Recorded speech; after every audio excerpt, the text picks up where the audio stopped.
చూపిస్తా. ఇది మింట్ మొక్క ఫ్రెండ్స్. ఇది మొన్న నాటాము.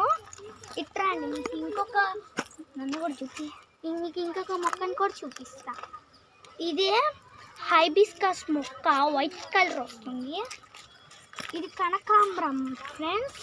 ఇది ఇంకా 3 మొక్కలే వచ్చాయి. ఇది పింక్ రోజ్. మొన్న ఒకటి వస్తే దాన్ని దేవుడి కోసమని కోసేసా.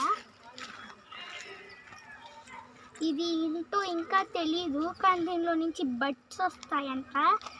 వాటి పేరేదో చెప్పారు. ఇది నార్మల్ రోడ్డు మీద కనిపించే పూలు ఇచ్చారు. బడ్స్ కూడా ఉంది, చూసారా? బడ్స్ చిన్న చిన్నవి. ఇది రెడ్ హైబిస్కస్ అండి. చూడ్డానికి బాగుంది, ఒక్క ఫ్లవర్ రాలేదు.